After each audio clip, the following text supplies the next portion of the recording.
When a drug enters the bloodstream, it doesn't gracefully float towards its destination. It is subjected to the chaotic, aqueous environment of the body. Millions of molecules are thrown against dense, fluid cellular membranes in a constant storm of random kinetic collisions. To make sense of this chaos, we look to the absolute rule of pharmacology, established by Paul Ehrlich in the 19th century. Corpora non agunt nisi fixata. Drugs will not act unless they are bound. The scale of these collisions is immense. Even a highly dilute drug solution of 10 to the negative 10th moles per liter contains over 3 billion individual drug molecules in a single drop. If those 3 billion molecules simply bounced off cell membranes at random, they would produce zero physiological effect. To trigger a response, the drug molecule must find and chemically bind to a specific target macromolecule, usually a protein receptor. Predicting how a drug will perform in the body requires breaking this interaction down. We cannot treat a drug's effect as a single biological event.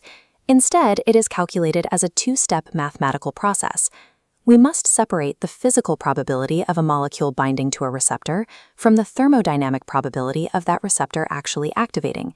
This distinction is the only rigorous way to understand clinical dose-response data. The first independent variable in this two-step process is affinity. Affinity dictates whether the drug attaches at all. It is driven entirely by two competing physical rates, the rate of association, or binding, and the rate of dissociation, or unbinding. We measure this physical attraction using the equilibrium dissociation constant, denoted as Ka. Ka is the precise drug concentration required in the fluid environment to occupy exactly 50% of the available receptors at steady state. To calculate the fractional receptor occupancy at any given concentration, we use the algebraic model known as the Hill-Langmuir equation. This chart plots fractional receptor occupancy against drug concentration. Mapping the Hill-Langmuir equation onto a linear concentration scale forms a rectangular hyperbola. But this linear scale compresses critical data at the low concentrations where therapeutic drugs operate. This makes it too cramped to analyze effectively, necessitating a transformation of the horizontal axis. Converting the x-axis to a logarithmic scale stretches that data out, turning the steep rectangular hyperbola into a symmetrical sigmoidal curve.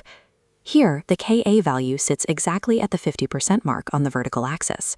Since Ka and affinity are inversely related, a drug with higher affinity requires a lower concentration to reach 50% occupancy, predictably shifting the entire curve left. This curve gives a precise mathematical map of physical occupancy. However, a molecule occupying a receptor space does not automatically trigger a biological response. Affinity and Ka answer only the first question: did the drug arrive and attach to the target? The actual cellular outcome remains undefined.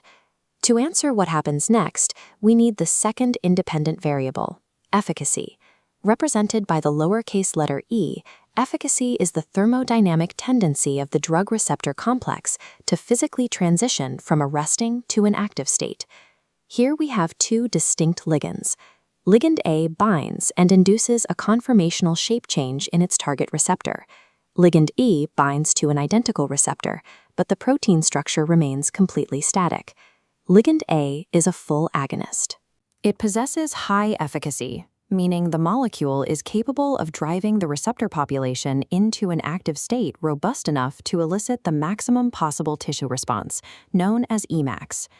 If a molecule has intermediate efficacy, it is classified as a partial agonist. Even at 100% occupancy, its lower thermodynamic output will only trigger a submaximal biological response. Ligand B represents an antagonist. An antagonist possesses an efficacy of 0. It successfully occupies the physical space in the binding pocket, but entirely lacks the thermodynamic capability to trigger activation. A drug's classification as an agonist or antagonist is divorced from its affinity, governed solely by this independent efficacy variable. This brings us to a specific cellular scenario, the interaction between an agonist and a competitive antagonist introduced into the same aqueous environment simultaneously. Because both molecules compete for the identical bind-in pocket on the receptor, the presence of the antagonist effectively blocks the agonist. This artificially lowers the apparent affinity of the agonist. This chart plots the biological effect of an agonist on a logarithmic scale. When we introduce a competitive antagonist into the system, the agonist's dose-response curve successively shifts to the right. Note the geometry of the new curves. Despite the severe rightward shift along the concentration axis, the mathematical slope remains identical, and the maximum achievable response, the Emax, remains completely unaffected. The mechanism allowing this is mass action. The agonist can still achieve its maximal effect if its concentration is increased enough to outcompete the antagonist molecules for the binding sites. Because competitive antagonists lack their own efficacy, they do not produce a direct biological signal. Their clinical function is rooted in this physical blockade, predictably shifting the concentration requirements of natural agonists. The clinical dose-response curve we measure in a lab is the combined visible output of affinity and efficacy working in tandem.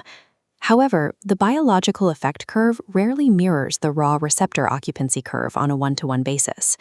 This discrepancy is explained by a biological phenomenon known as spare receptors.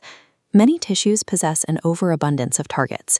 They are structurally designed to reach their maximum biological output even when an agonist occupies only a small fraction of the total available receptors. Interpreting an EC50 in a clinical setting requires a calculation of both the drug's physics and the specific reserve capacity of the target tissue. The timeline of these physical interactions is instantaneous. The kinetics of receptor association and activation occur in milliseconds. Contrast this immediate molecular event with the physiological cascades that follow.